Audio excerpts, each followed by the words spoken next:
My name is Ignacio Castuera. You don't have to remember all of that, but I do insist now in being called Ignacio. Some of you have known me from the time when I was Nacho. And that was okay. Those were my days when I was younger and where I wanted to make it easy on non-Spanish speakers to get my name. Now I do insist in Ignacio, although from time to time, if I'm among Japanese friends, I tell them my name is Ichiro Tora. But Ignacio is not that difficult to say. I'm not going to insist that you say Castuera, but Ignacio, yes. And remember, many of the most important people in the world, like Pelé, only have one name. So Ignacio is okay. I'm basically going to coordinate the morning. Like John Cobb said recently, I could give you the 2-minute drill or the 2-hour thing. But I want my colleagues, especially Chris, and then when she gets here, is she Tony?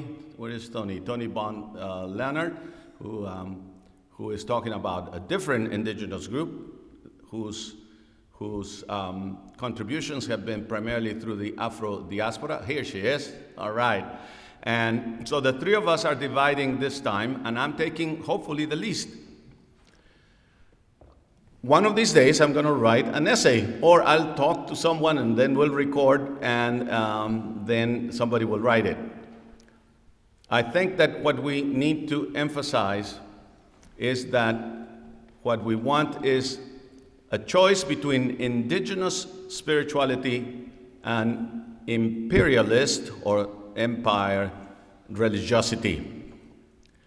And I think Alfred North Whitehead knew about that to a certain extent. He did not live long enough among indigenous peoples, although if you look around, and I'll leave that up to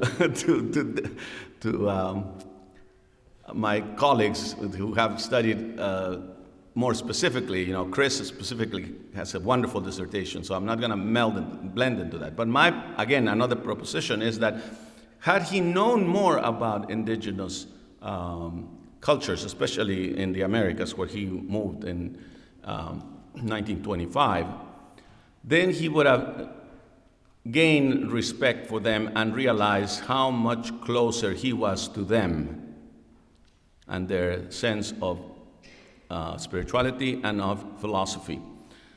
There's a recent book called Aztec Philosophy, in which the author defends the fact that what the Aztecs produced was indeed philosophy in the most technical sense. I ventured to say that in my dissertation between 1968 and 1970, when I wrote about Coatlicue, the mother goddess of the one of the mother goddesses of the Aztec world. And I said that the Aztecs were philosophers also. And I'm not surprised that this gentleman is now coming up with the same idea, because we both owe our ideas to León Portilla, who had the closest thing in terms of communicating with people who still remember a little bit of the spirituality of the Nahuatl people. But I'm gonna extrapolate from something that Whitehead did say to support my thesis that he already was a little aware of indigenous thinking, indigenous spirituality. The notion of God, well, I'm reading from God and the World, section 1, almost the end, a wonderful capstone of Process and Reality. I'm not going to read very much, but I wanted to make sure I wanted to quote him exactly. I'm going to start middle of the first paragraph. The complexity of the world must be reflected in the answer we come up to. It is childish to enter upon thought with the simple-minded question, what is the world made out of? The task of reason is to fathom the deeper depths of the many-sidedness of things. We must not expect simple answers to far-reaching questions. However far our gaze penetrates, there are always heights beyond which block out vision. The notion of God as the unmoved mover is derived from Aristotle, and the notion of God as eminently real is a favorite doctrine of Christian theology. The combination of these two into the doctrine of an aboriginal, eminently real, transcendent creator of whose fiat the world came into being and whose imposed will it obeys is the fallacy which has infused tragedy into the histories of Christianity and of Islam. He used the word Mahometanism, which is obsolete now. When the Western world accepted Christianity, Caesar conquered, and the received text of Western theology was edited by his lawyers. The Code of Justinian and the Theology of Justinian are two volumes expressing one movement of the human spirit. This is where I think he's talking about indigenization, or indigenous. The brief Galilean vision of humility flickered throughout the ages uncertainly. I want to propose that when Whitehead is talking about the Galilean principle, the beginnings of Christianity, the Galilean vision that has flickered and continues to flicker now, and I hope that in some way we can make sure that that flicker becomes a major flame. The brief Galilean vision of humility flickered throughout the ages uncertainly. In the official formulation of the religion, it has assumed the trivial form of the mere attribution to the Jews that they cherish a misconception about their Messiah, but the deeper idolatry of the fashioning of God in the image of the Egyptian, Persian, and Roman imperial rulers was retained. The church gave unto God the attributes which belong exclusively to Caesar. I could go on and on and on and on, but essentially what Whitehead is saying is that this Galilean vision, my interpretation of that, is that that was an indigenous vision. I would argue that that indigenous vision is much older than the Galilean beginnings of Christianity. I would argue that as one looks carefully into the texts that he mentions, and indeed if one looks into the many other texts that other peoples have, we will be able to find those little flickers of indigenous spirituality in there. I believe that that indigenous spirituality was kept alive by the prophetic movement of Israel that was against the imperial religion of the temple, and that when Jesus came, that imperial religion of the temple had been co-opted by the empire of Caesar, and that eventually they put Jesus to death because of that. But immediately, a very special type of community was created on the basis of indigenous wisdom. If you look at the book of Acts, even if it is not 100% correct, and even if there were many other scholars here who could challenge me about that, just like they challenged me about the Jubilee tradition in the Bible, that it was never exercised. You know, what do you mean opening the jails and forgiving the debts and all of that kind of thing? If you look at the original people of the way, remember, they were called the people of the way until they moved to Antioch, and it's only in Antioch that they began to be called Christians. I submit to you that their behavior was reflective of an indigenous spirituality. They sold everything. They realized that they were really together, that what happened to one happened to all, good, bad, or indifferent. And so these incredible communities spread like wildfire, so that even before the first gospel was ever written, the community in Damascus was so big that Paul had to ask permission, had to ask a carte blanche to go and kill those Christians, not Christians yet, the people of the way. And whatever it is that happened between Jerusalem and Damascus, you could ignore it if you want to. And I know these days when people are allergic to spirituality and religion, they want to say, blah, blah, that's not true. But give me another explanation for that fast growth of the people of the way movement that led them to be so strong that at least at the beginning, Judaism, the official imperial Judaism, saw them as dangerous and therefore as people they had to be done away with. Later on, of course, there's a coalition between Jews who see things a little in a different way, and then the people of the way just keep on growing and growing and growing until what happens? Constantine has this wonderful vision. Right? I think most of us know about Constantine and the kind of betrayal of the original thing. The flickering kept on going. It was too much of a temptation, for the bishop of Rome not to accept the privilege that Constantine was giving him. What very few people know is the additional steroids that were put later on when another group of European indigenous peoples was threatening. In the Carolingian Renaissance, Charles Martel and Charlemagne, in español es Carlos Martel, Carlomagno, so Charles Martel and Charlemagne, those two just put imperial religion on steroids. And unlike the bishops who allowed the indigenous peoples to retain their indigenous values and to, in fact, infuse Christianity with indigenous values, such as true appreciation of trees. Why do we sing, O Tannenbaum, betreust in deiner Blätter? Why? Because they love those trees. And Charlemagne said, no more worship of trees. And so the first crucifix ever in the history of Christianity is fashioned out of one of those trees that the Saxons, the indigenous people of northern Germany, loved. And the first crucifix, there were no crucifixes for 11 centuries. And the first one is fashioned there with a crushing defeat for the indigenous people of Saxony. To be continued. Chris Daniels, please.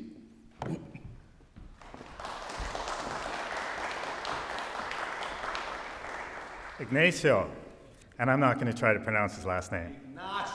Ignacio.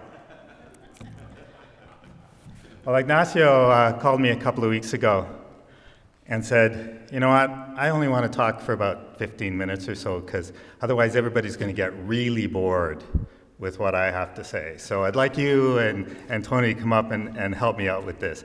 And after what we heard earlier today in this, like Ignacio is nothing but entertaining. I don't know how anybody could get bored with him.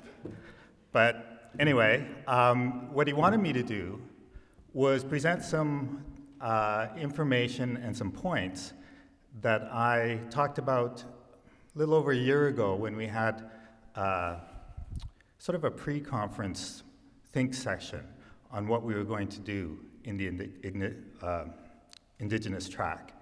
And so I presented a paper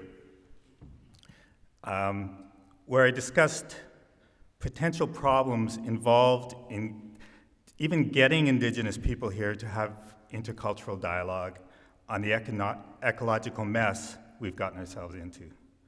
I posed the topic with a question: why should they bother?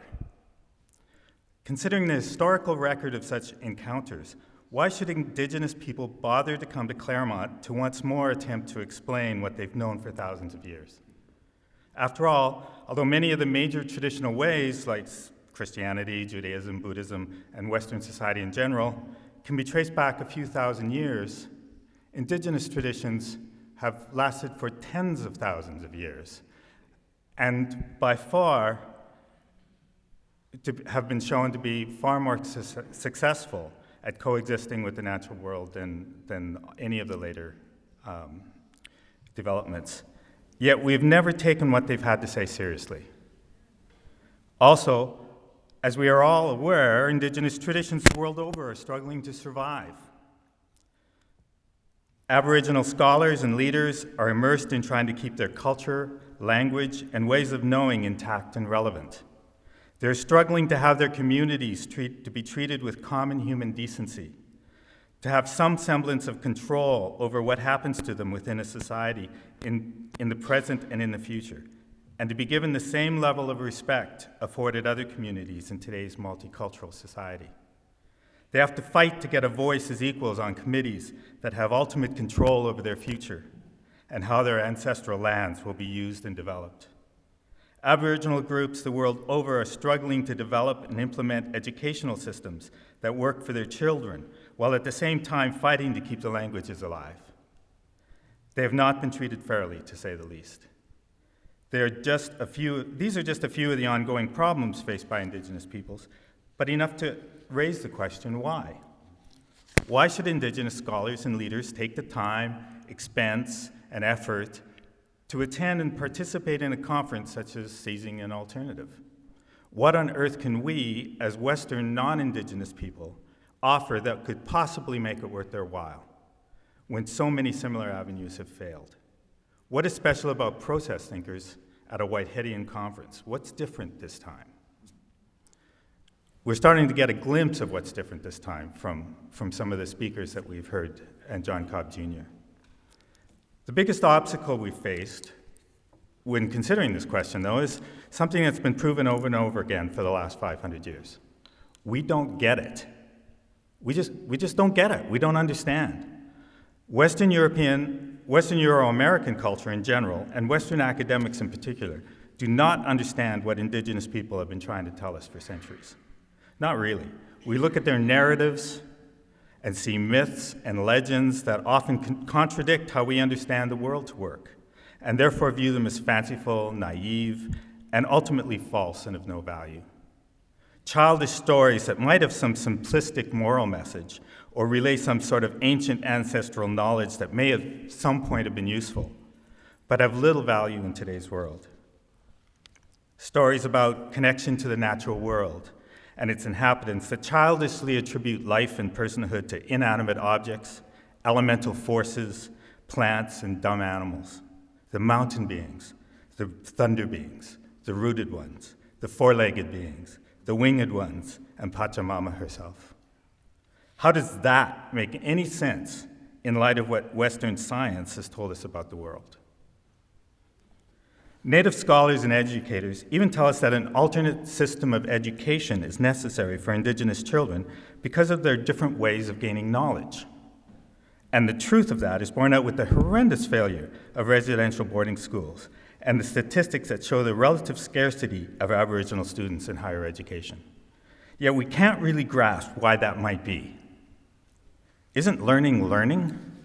Aren't facts facts? Should not an education system be valueless? And this is a big trend in universities in North America, by the way. They're coming out and actually saying, they're proudly saying that they are a valueless education. And isn't that what education is supposed to be? The valueless, simply transmission of data and the skills required to manipulate that data? Why should it be any different for children from one culture than the children of another? But that goes hand in hand with the rising recognition and importance of traditional ecological knowledge, or TEK. I was told just a couple of weeks ago that it's been even shortened more to TK, traditional knowledge, but it's known by a variety of terms. And it coincides with the wide gulf between Western scientists and the Indigenous cultures as to what TEK actually entails and how it should be defined and used.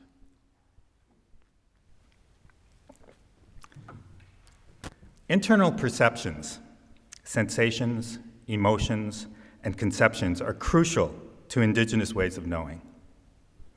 Although external relations to the natural world, acquired through sense perception, through our eyes and smells and through our nose, are certainly important as sources of knowledge about one's immediate environment. It's often taken by non-native scholars to be the only source of legitimate information, which leads to much confusion and misunderstanding. From this Western non-native perspective, which reflects the late modern mechanistic worldview that John was talking about earlier today, Indigenous knowledge, sometimes called IK, and traditional ecological knowledge are derived from two sources. Knowledge accumulated and transmitted through ancestral lineage in the form of teachings and narratives, and being aware of and interpreting both consciously and unconsciously, the diversity of environmental cues through the physical senses. For instance, a typical definition of TEK might be, quote, a cumulative body of knowledge, practice, and belief evolving by adaptive processes and handed down through generations by cultural transmission, about the relationships of living beings, including humans, with one another and their environment. According to Anishinaabe scholar Deborah McGregor, the most commonly used and accepted definition of TEK in Canada is that of Martha Johnson, the former executive director of the Dene Cultural Institute in the Northwest Territories. A body, and this is what she says, quote, a body of knowledge built up by a group of people through generations of living in close contact with nature. It includes a system of classification, a set of empirical observations about the local environment, and a system of self-management that governs resource use. So that's the most widely used definition of TEK by corporations and the government of Canada, according to McGregor. But I think that here are clear examples of what Spivak calls epistemic violence that the dominant colonizing society has done to Indigenous ways of knowing. In this context, it can be best understood, as quoting from Joanne Sharp, that, quote, the violence done to ways of knowing and understanding of non-Western Indigenous people, unquote. Western modes of thought, whether religious, scientific, philosophical, economic, or political, become, quote, universalized to the extent that they're often seen as the only way to know. Other forms of understanding and expression are then marginalized and seen as superstition, folklore, or mythology, unquote. Regardless of how the Indigenous cultures themselves understand or describe their ways of gaining knowledge, definitions are invariably framed within the conceptual and language structures of the dominant Euro-American narrative, thereby making the Western scientific method the standard against which TEK is evaluated. One of the major differences between this perspective and the Indigenous view is that this body of knowledge is something that can be separated from the lived experience of the people and remain useful and relevant. As McGregor says, TEK is not just knowledge about the relationships with creation, it is the relationship with creation. It is the way that one relates, unquote. It is action-oriented in a participatory manner and cannot be separated from the people or the land from which it springs without doing violence to that knowledge and the relationships inherent to the knowledge and the people themselves. These non-native definitions emphasize the transmission and accumulation of knowledge through the external spatio-temporal relationships with the natural world and biological ancestors, which are certainly an important part of culturally derived knowledge systems. There's no question about that. But they say nothing about the fundamental relatedness recognized in a radically relational paradigm. Indigenous knowledge, or IK, itself defies categorical definition because of its very nature, in that different environmental locations and conditions result in different relationships, and therefore different particular strategies in acquiring and accessing knowledge. Any attempt at identifying particular instances of Indigenous knowledge must inherently be tied to the people involved and their own particular relationships with the land and the wider universe. Indigenous knowledge, therefore, is unique to each given culture and acquired by the local people through daily experience with particular land and environment. Conversely, non-native TEK methods consist of separating the people from their knowledge, so it can be documented and categorized in standard Western research structure as data and statistics, thereby destroying the Indigenous context altogether. Quantifying Indigenous knowledge as an isolated thing in this matter cannot help but do epistemic violence to Indigenous cultures. Rather than attempting such objective definitions, the best that can be done, according to some Native scholars, such as McGregor, Batiste, and Henderson in Canada, is a general description of how Indigenous knowledge might be commonly conceived. Batiste and Henderson summarize their own conception by stating, quote, "Perhaps the closest one can get to describing unity in Indigenous knowledge is that knowledge is the expression of the vibrant relationships between people, the ecosystems, and other living beings and spirits that share their land. All aspects of knowledge are interrelated and cannot be separated from the traditional territories of the people concerned." Unquote. Unlike non-native descriptions of Indigenous epistemology or ways of gaining knowledge, such native descriptions emphasize not only the lived experience of being in relation, but also the internal or ontological and external spatiotemporal nature of those relationships as a complex whole. It is the way one lives in relationship with each other, the land and the divine, not merely the data that comes from that lived experience. It is dynamic, respectful, reciprocal, and comes with responsibility to the community, both human and non-human. It is not a valueless commodity that can be codified and universalized without being lived. It is refreshed and made new in each moment and in each new lived experience. One example worth discussing in detail that illustrates the difference between the Indigenous and non-Indigenous ways of understanding how knowledge is gained is that of Rupert Ross, a retired Attorney General whose territory was the remote First Nations communities of Northern Ontario. Ross relates a story of how he first had personal experience with an Indigenous-type intimate connection to the natural world. After 11 summers of being a fishing guide in Northern Ontario while he pursued his education, Ross had become amazed at the ability of Native guides to not only predict the type of day it would be, but also which of the various fishing spots would yield the best results. He notes that when he asked how they were able to do this, the answer was invariably couched in emotional terms like, "I just had a good feeling about those places." After years of practice and familiarity with the lake and the environment, Ross increasingly became better at becoming aware of and interpreting the variables associated with determining such predictions, a manner of thinking which he calls pattern thinking, pattern thought, because it appears to involve conscious and unconscious recognition over time of environmental patterns. So that's how he explained it to himself. It's pattern thinking from gaining both conscious and unconscious cues from the environment. Eventually, without knowing how or why, Ross also began to experience hunches and feelings about where to go, without recognizing any obvious physical patterns or cues. This largely involved getting a feel for the day, and this is the important part, getting a feel for the day, visualizing the various fishing spots that he might visit, and then seeing how his feelings of the day changed according to how he imaged being in each location.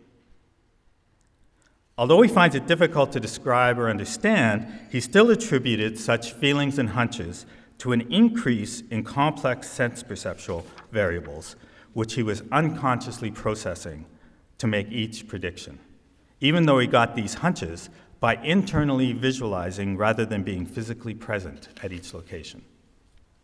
Because he was not physically at these locations, he was still back at the lodge, he was not capable of perceiving the patterns and cues he associated with pattern thinking, except through his own imaginative imaging. So he wasn't even there, and somehow he was getting these environmental cues. His story culminates in an event which he guided a couple of clients to a particular spot on the exposed north side of the lake. As the day progressed, he started having a bad feeling about being in such a location, even though, upon reflection, there was no indication of a reason for such a feeling. He could detect no changes in the sky, the air, the temperature, or any other environmental clue which he could associate with this feeling. Nevertheless, he had learned to appreciate these hunches, so he moved to a more sheltered location closer to camp. After continuing to have bad feelings, still without obvious external reasons, and much to the chagrin of his clients who just wanted to have a good fishing trip, he moved even closer to camp. When a freak hailstorm suddenly erupted, that if they had been close to a shelter, if they had not been close to a sheltered location, would have been disastrous, perhaps even life-threatening. Ross was easily able to make it to safe harbor. To Ross, this is the closest he feels he came to the hunter-gatherer ability to be in tune with the environment. Although he is unable to identify the variables that led to his feelings and predictions, Ross, as a product of normative Western rationality, could only explain such experiences from within the Western scientific paradigm.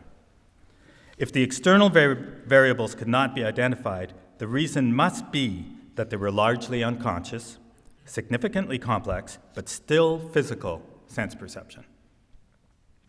Although the feelings were internally generated by his unconscious mind, according to Ross, the variable relationships that served as data could only have been perceived through external physical senses.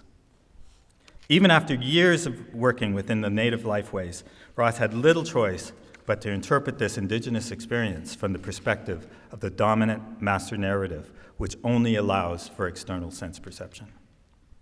Even if the normative Western substantive perspective, this mechanistic perspective, was considered sufficient to explain this particular example, using Ross's pattern thinking model, the explanation becomes more problematic when faced with new or unfamiliar circumstances, rather than familiar repetition over time. A case in point is one Ellen Boloski refers to that was set up to provide data on how the Inuit are Canada's northern First Nations, the Inuit, how they construct knowledge. Boloski, who worked as a research associate for the Arctic Institute of North America, has argued that the two forms of gaining knowledge, Western scientific and Indigenous, are in unnecessary conflict with each other in a way which is detrimental to both cultures. She refers to the findings of the Traditional Knowledge Working Group, which was created by the Government of Northwest Territories in order to integrate traditional knowledge into policy, which comments on the difficulties that arise from the misunderstanding of the nature of Indigenous knowledge by Western Arctic scientists.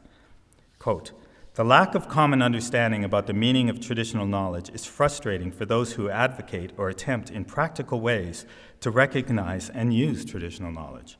For some, traditional knowledge is simply information which Aboriginal peoples have about the land and animals with which they have a special relationship. But for Aboriginal people, traditional knowledge is much more.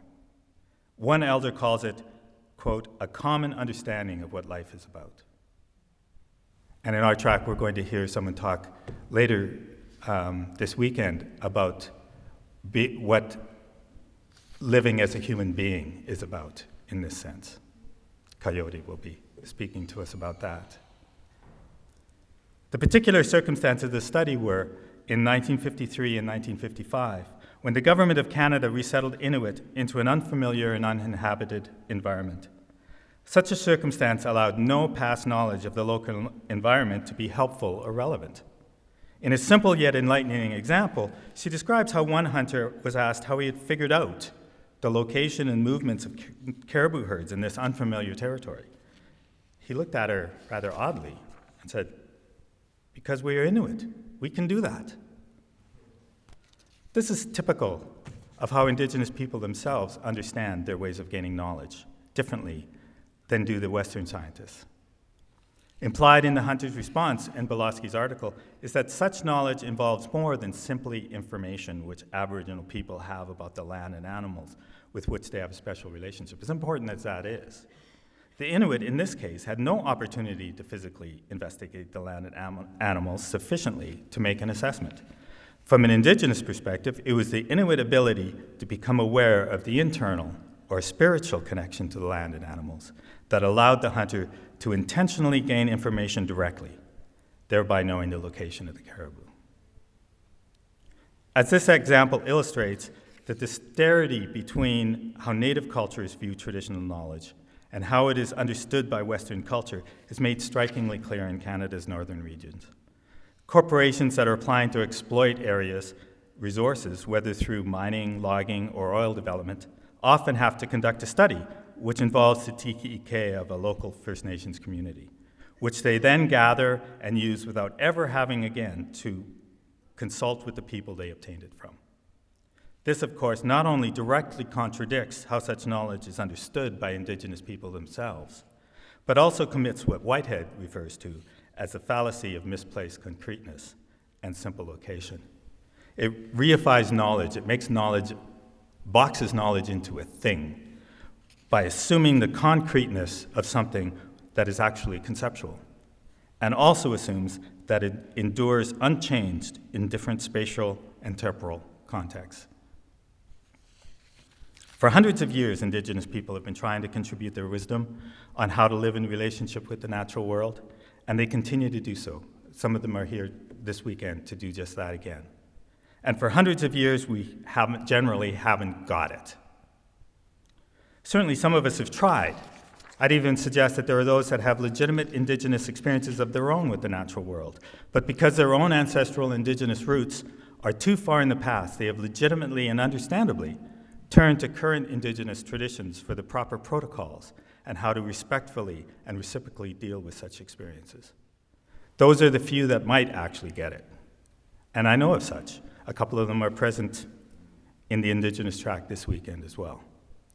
But the rest of us don't get it the same way. And it's often difficult to tell the difference between those that are honorably on that committed path and those that are doing it for exploitation, personal financial gain, or simply are on a fragmented New Age-style quest that changes with each new weekend workshop. I'm sure everybody here knows of those. Western academics and well-meaning laity have continually appropriated anything possible from Indigenous cultures that they think might help gain value from the natural world, hopefully without paying too high a price or having to actually give something back. Because we don't really understand it, we also do not understand the consequences of such a one-way appropriation. Historically, we have not been interested in the reciprocal responsibility inherent in the committed relationship that is fundamental to Indigenous cultures. However, that also addresses the why question posed earlier. Why bother participating in this conference? What's the difference this time? The answer is simple. Because this time we just might get it. This time, the accepted underlying view of the world by many of the participants is also relational and experiential. Whiteheadian process thinkers reject the early modernist view of the world that insists that reality is mechanistically composed of inert substances that endure through time and space. They embrace an event-based process view that understands reality as fundamentally derived through relationships. Reality is the relationships between events that dynamically form in creating each new moment of existence. Learning about the world, therefore, is learning about and through these relationships. Blackfoot scholar Betty Bastian states that, quote, in each relationship, in each moment in time, in each thought, in each word, and in each action is a teaching, which contributes to an intricate balance of a cosmic universe. For Bastian, it is experiencing the universe as an integral whole that allows for the knower to become one with the known, resulting in a perception of the other as an extension of oneself. It is through this perception of unity that the relationships generate the intuitive knowledge of the other. That you can learn about aspects of the world through internal perception, rather than merely external sense perception.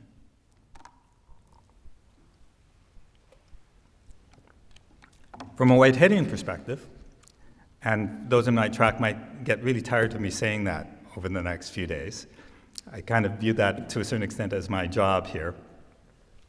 But from a Whiteheadian perspective, this could be an example of what David Ray Griffin, who will be hearing speak at the banquet on Sunday, he refers to as retroprehensive inclusion, which is a technical Whiteheadian term, or prehensive cognition. It is action at a distance. It's becoming cognitively aware of what Whitehead calls prehensions, from apprehending, derived from the word apprehending, prehensions, which are the primary mode of perception of all entities. In process thought, we are primarily constituted by the perception of the entirety of our past relevant world. We bring forward in each moment our entire world. We prehend it. If you hear that term this weekend, that's what that means. We're prehending, we're bringing forward and being constituted by the entire world, which frankly is the entire universe. It's not just Earth, it's the entire universe. So if that's true, then it is possible that under certain circumstances, we could become aware of aspects of the world that are not available to the secondary mode of perception that involves our sense perception, our sense organs. In other words, if we are constituted by our relationships with our entire past and present world, it is possible we could gain knowledge about the world through those relationships, rather than merely through our external senses. Although such awareness may not happen often, says Griffin, a Whiteheadian process metaphysic allows for that possibility. Although Whitehead's philosophy may allow for it, this view is certainly not being accepted by all process scholars, such as Donald Sherburne, for instance. If we were continuously cognitively aware of our past entire universe, says Sherburne, our experience of the world would be much different than it is. We would all be consciously aware of both what was happening in places other than when and where we were, and what would likely happen in the next moment. Vehicle accidents alone provide evidence to the contrary of that. But Griffin says that just because we're not continuously aware of such perceptions doesn't mean they don't happen. He admits that the overriding intensity of sense data that we are bombarded with would usually preclude such awareness. However, if one was able to focus attention away from sense data, and with the help of creating sympathetic relationships with the world around us, such awareness would be far more probable. Cobb's response to Sherburne was that it seems that people often do have these experiences, understanding them as intuition or divine guidance. I would suggest that the altered state of consciousness inherent in meditation, prayer, trance, ceremony, sacred dance, visions, and dreams, all of which are vital to Indigenous traditional ways, is ideal for the focused awareness that may facilitate such uncommon ways of gaining knowledge. This relational way of understanding the world puts a whole new perspective on the wisdom that Indigenous people have been relating to us for centuries. It helps us to understand why Indigenous education requires a completely different model of how to teach than is currently popular in the dominant society. Within such a model, education is far more contextual and experiential. It is value-laden coming to know, rather than memorization of dead facts that cannot effectively be relevant in the constantly changing world of a process relational view of reality. This relational way of understanding allows for more sensitivity toward the ancestral land claims and the importance of sacred sites that require ceremony and ritual to renew and strengthen the relationships Indigenous people have with the natural world. If indigeneity is about connecting to the divine and the wider universe through the land, as I would argue, and will argue later in the week, then in a relational world, identity creation is bound up with where and when one lives. Severing ties to a particular land base severs the connection to one's own identity as an integral and interconnected part of the community, the world, and ultimately the divine. Although all land is considered sacred due to divine immanence, sacred sites, which for centuries have hosted ceremonies and ritual to establish and renew the alliances, compacts, and what Griffin calls sympathetic relations, can be better understood as unique places in which such relationships are more intensely relevant, to use Whiteheadian process language. Without renewal at these sites, awareness of such critical relationships may fade. The narratives, songs, and stories take on new meaning, as does the mythic imagery that represents the ways of knowing embodied in these narratives. Such sympathetic reference incorporates knowledge gained through reflection on information gathered through the primary mode of perception, one's relationship with the world and the divine, rather than merely through the secondary mode of our sense perception, as important as that is. These two methods of gaining traditional knowledge can be understood and accepted as a unified whole, rather than unnaturally prioritized. One is legitimate, the other is naive fantasy.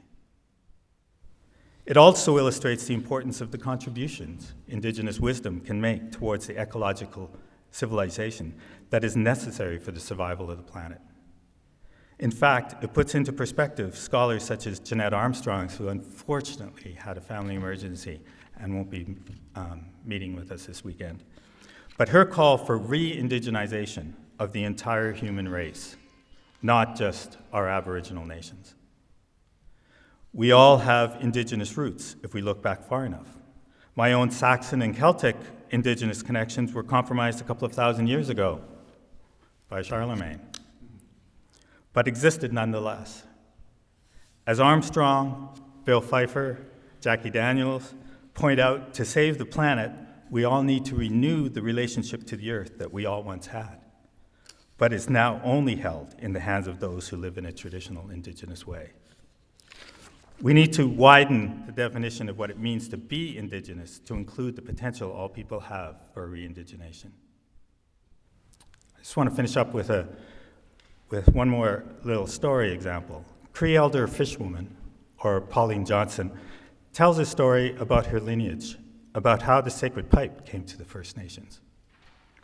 At first, Creator offered it to all four of the human races, the white, the yellow, the black, and the red. The pipe was a way for the people to unify the relationships of all the directions and communicate more directly with the great mystery. However, this offering was only taken up by the red race. Fishwoman says that although the other three races rejected it at the time, the red race honored Creator's gift by holding the pipe ready for the other races to take up when they were ready to come together in a good way. She feels that because of the state of the world today, perhaps now is the time that the pipe and the ancient wisdom it represents is once again made available to all the races of the earth. It's now critical for survival of the planet that the Indigenous wisdom and ways that have been held for so long by First Nations people throughout the world are passed on to all peoples. But it's just as important that we are able to accept and understand such a gift and reciprocate in an appropriate way. Perhaps most applicable to this conference, acceptance of such a relational worldview allows for Indigenous people to participate in intercultural dialogue and encounter as equal partners. The obvious and significant parallels between process thought and the Indigenous worldview answers the question why, because it's in a unique position to get it, to finally understand and help move forward the wisdom Indigenous peoples have been offering. In a very real way, seizing an alternative toward an ecological civilization is not merely accepting the Whiteheadian view of understanding reality. It's the re-indigenization of humanity so that we can finally understand and implement the wisdom of our current Indigenous peoples and our past Indigenous ancestors. We all need to make decisions that keep in mind the 7 generations that have come before and the 7 generations that come after. Thank you.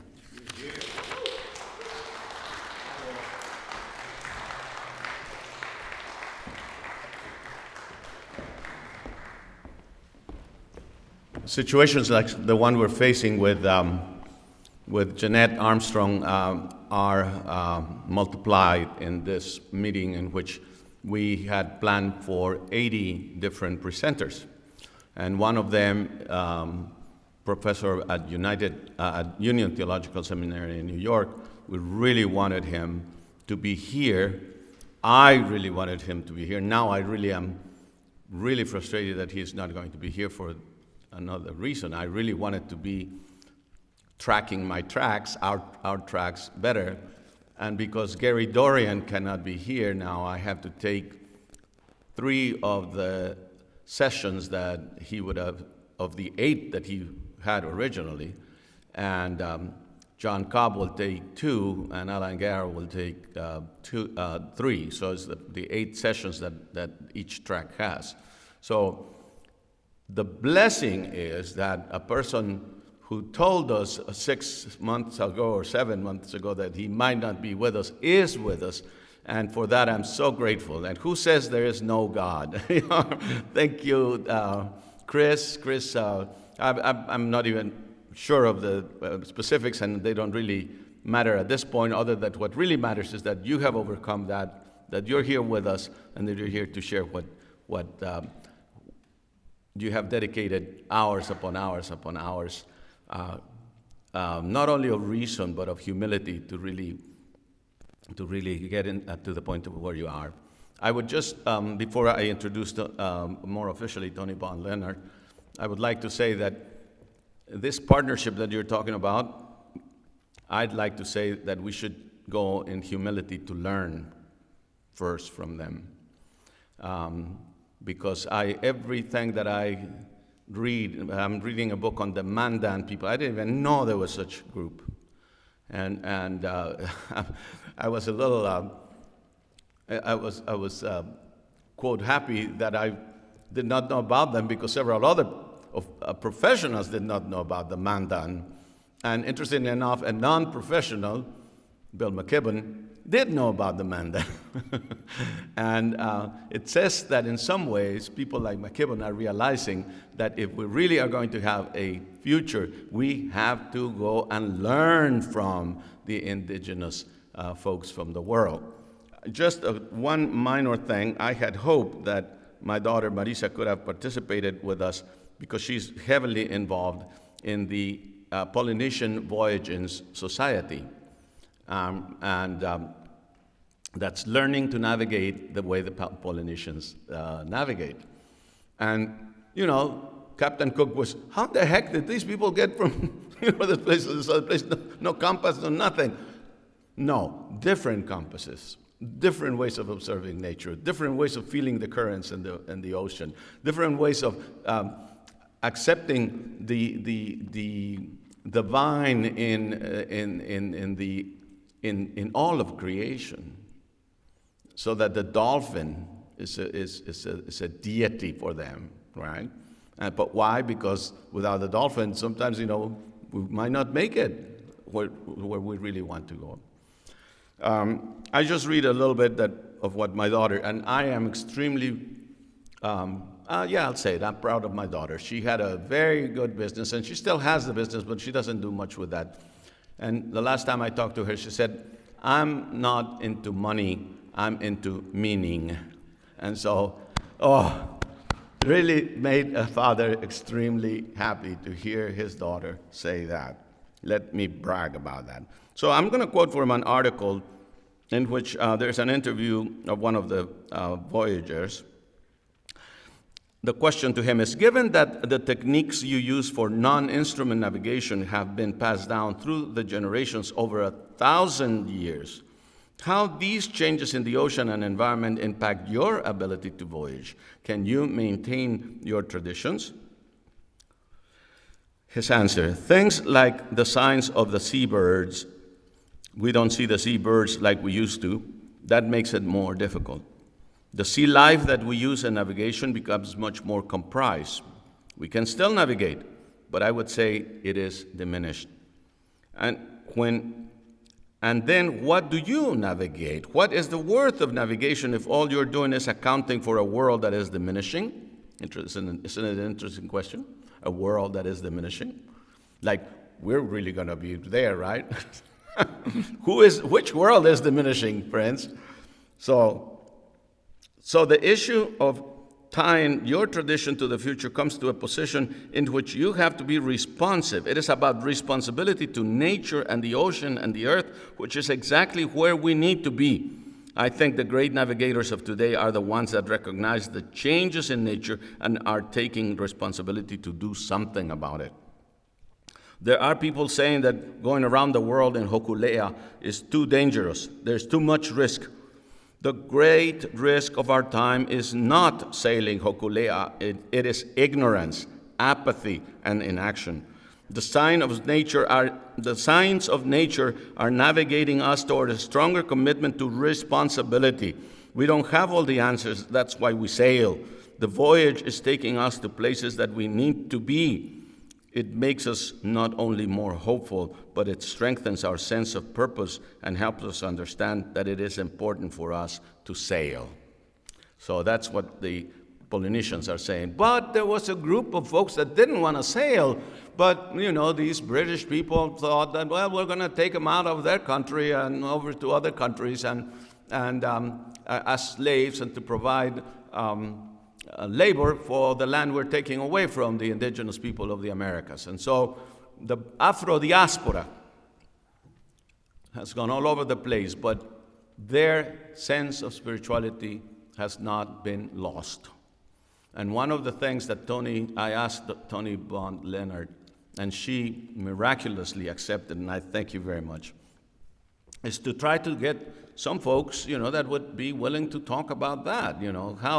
How is it that, how did we get our religiosity, our spirituality be passed on from one generation to the similarities, in the Caribbean, in the Antilles, in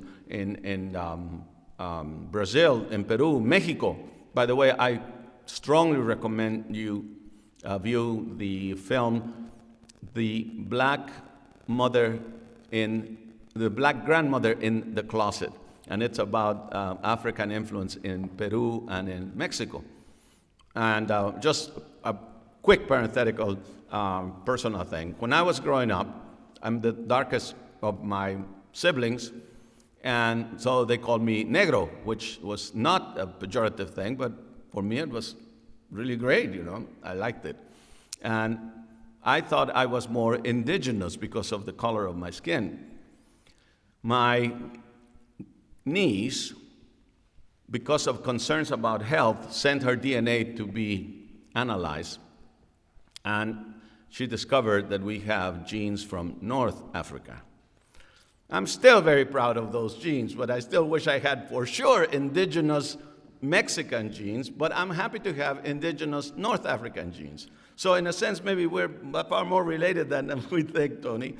But again, I thank you very much. Tony is a PhD candidate and works very, very hard. She keeps a home, she keeps a career, and she keeps busy also getting, herding all these cats to come to this event. Tony, share what you want to share with us. And by the way, Hala, may I have that card, please? The card that was given.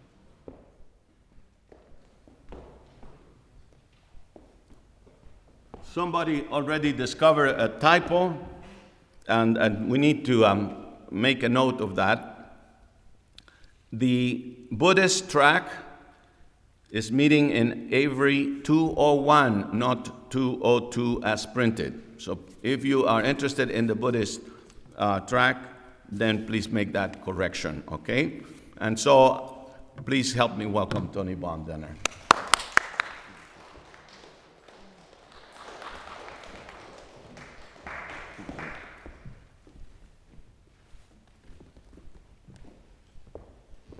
Greetings.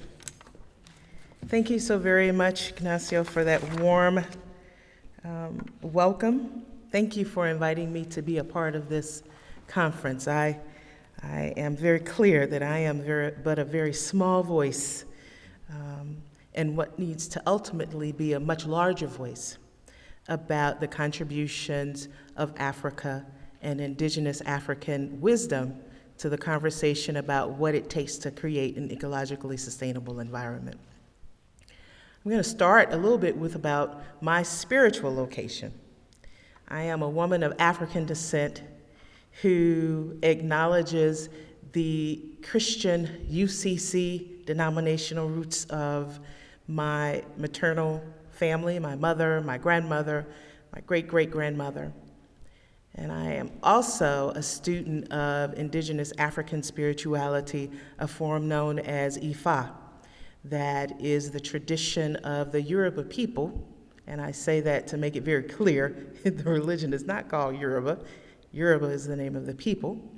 who come from Nigeria, specifically the area of the Benin Republic, southwestern Nigeria, and Togo. And the reason, and some people say, well, why do you split your spiritual tradition? For me, it's not a split, it's an integration. I acknowledge my Christian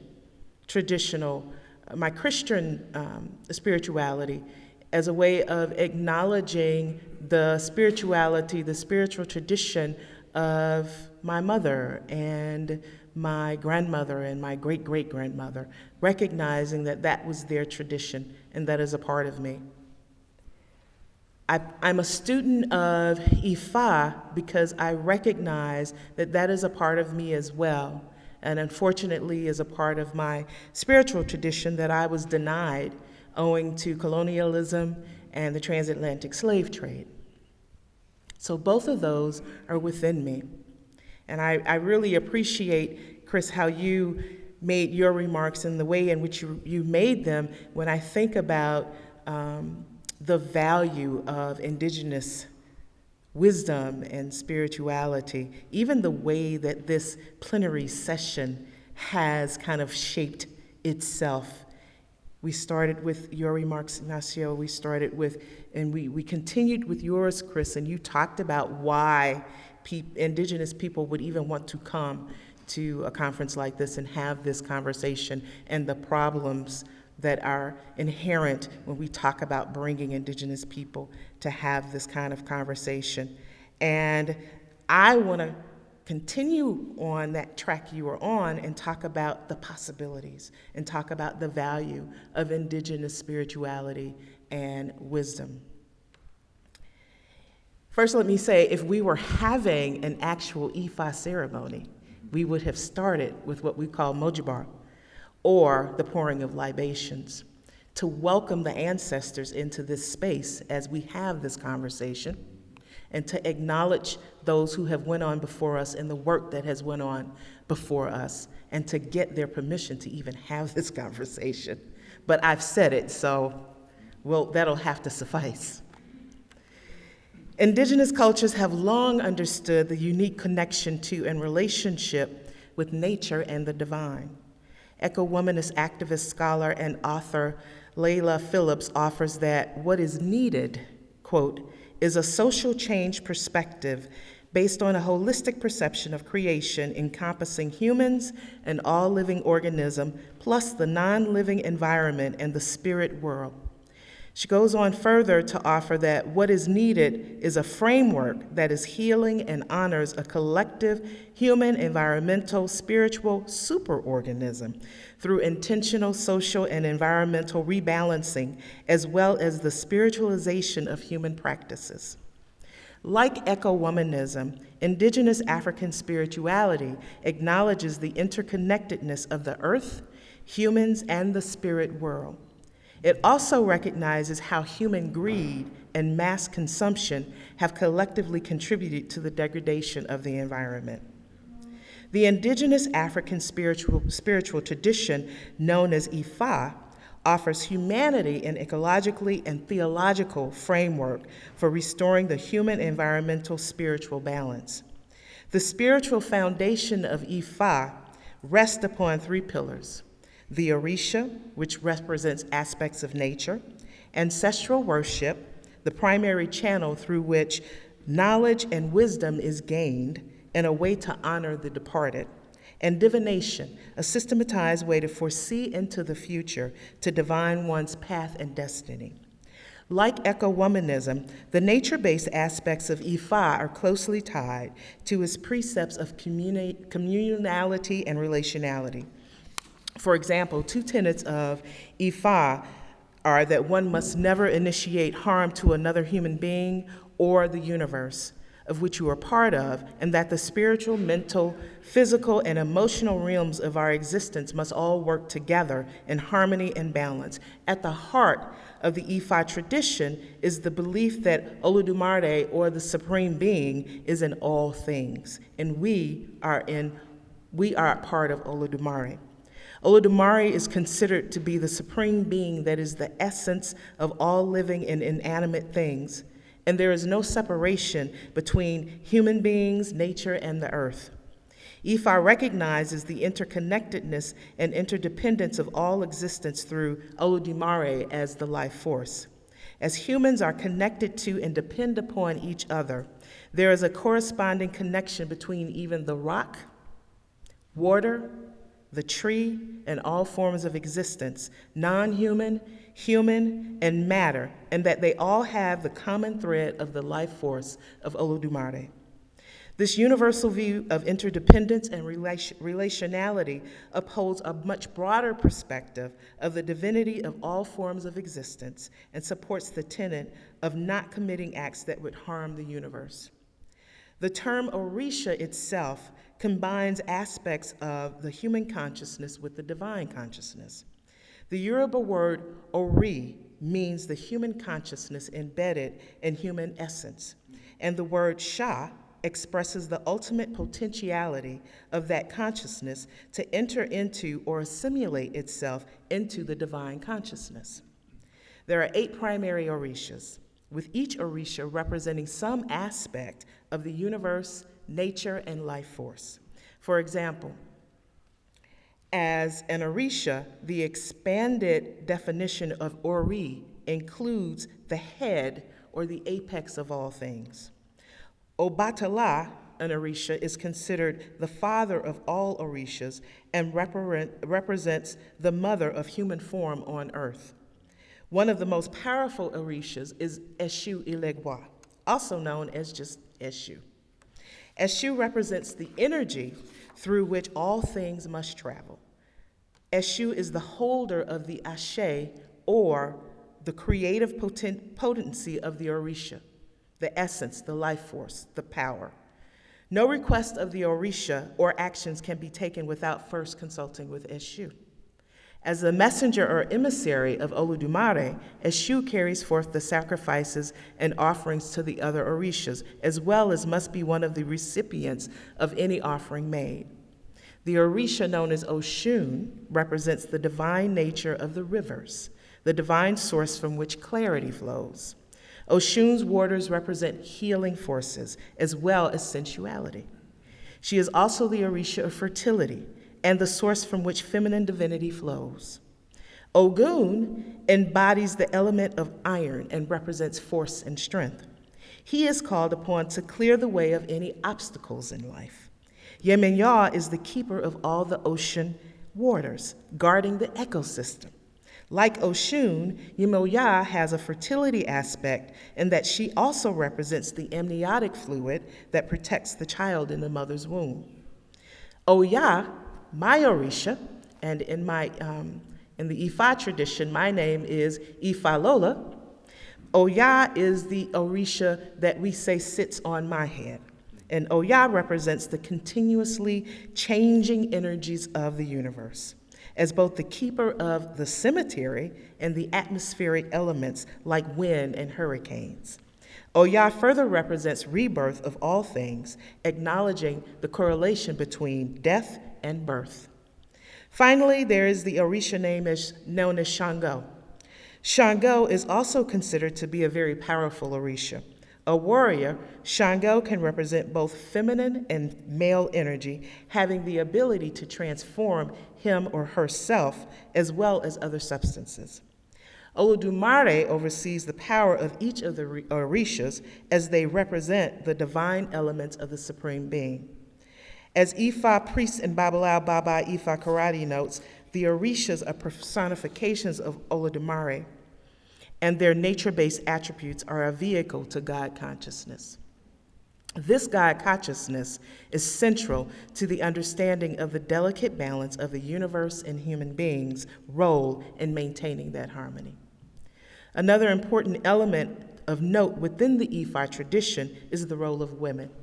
Contrary to some of the hegemonic practices of Western religious traditions, some of which have been embraced by some indigenous cultures, the above descriptions clearly show that female Orishas are not subordinate to male Orishas.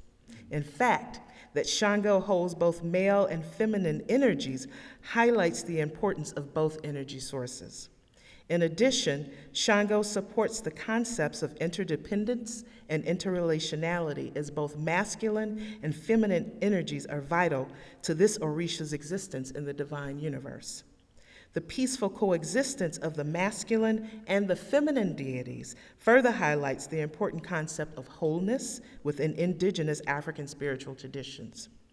The duality embedded within Western theories and theologies creates a dualism between humans and nature, opening the way for the conflicting interests between life forms and the planet.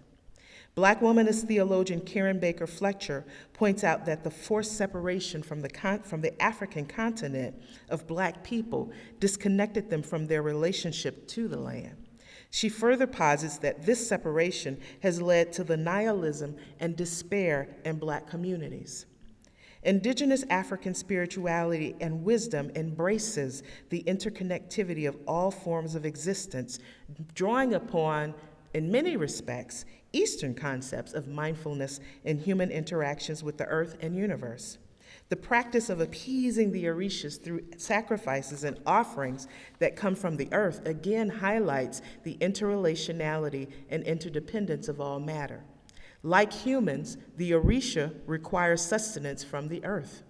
This places Orishas and humans in a communal relationship where they depend upon each other for their very existence.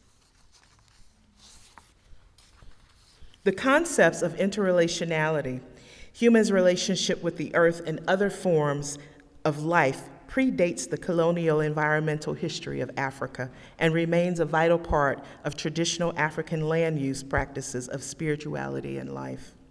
While it is important that we not romanticize indigenous African tradition in ways that make us blind to the aspects of some of the traditions that are disaffirming of women and girls, environmentalists and movements working to create a sustainable civilization must challenge themselves to move beyond what seems to be a deeply ingrained thinking of the continent of Africa as merely the colonized victim with only the environmental historiography that began after colonial capitalism and the transatlantic slave trade. Rather, Africa's environmental history and African peoples' deeply rooted forms of wisdom and their relationships and connections to God, the earth, each other, animals, and other forms of life have a pre-colonial existence that makes the continent a natural and vital partner in any efforts to create an ecologically sustainable planet.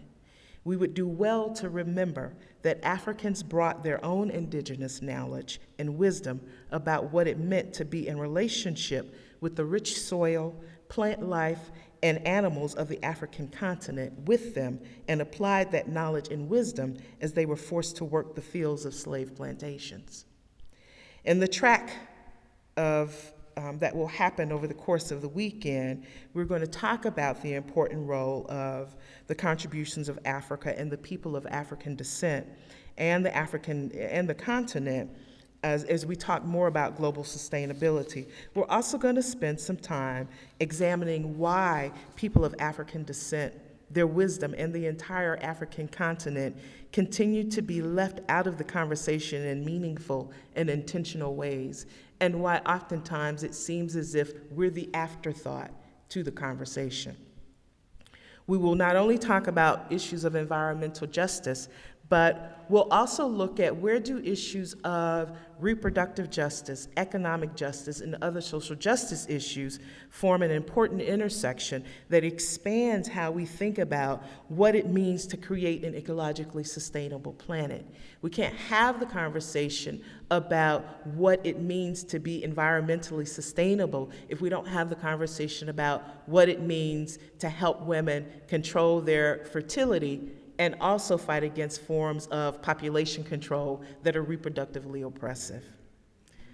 Our conversations will bring to the fore strategies that honor the wisdom of indigenous African spirituality in ways that can put forth what works and honors all human beings, while at the same time leaving open the space to look at some of the traditions through this non-romanticized lens and offer some healthy critique about what holds possibilities for being destructive to an ecologically sustainable environment.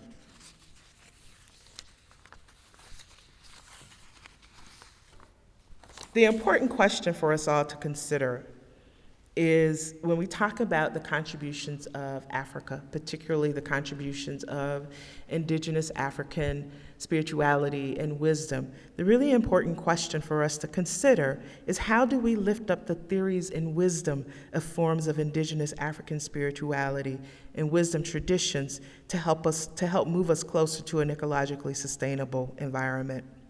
And as Ignacio said, we first have to go learn, but we also have to be more intentional in that invitation. We have to intentionally invite that knowledge and wisdom into our discourse in the spaces where we are developing strategies and where we are working to put forth those strategies. There's great similarity in what we are trying to do, those of us working in terms of trying to create an ecologically sustainable planet. There's great similarity between what we value and the precepts and tenets of many forms of indigenous spirituality and wisdom. While forms of indigenous wisdom may not be the ultimate utopia, they offer us mindfulness and compassion as central tenets.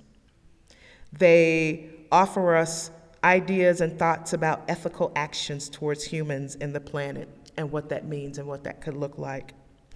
And I believe if we can just embrace some of those precepts and tenets from indigenous African spirituality and wisdom, humanity can really begin to move closer to eradicating not just environmental racism, but cultural racism, poverty, globalization, mass overconsumption, and take just one more step closer towards a sustainable environment that sees the inherent value of all forms of existence. And so I hope many of you will join us in that conversation over the weekend as we talk about what are the contributions of Africa and indigenous spirituality and wisdom. Thank you.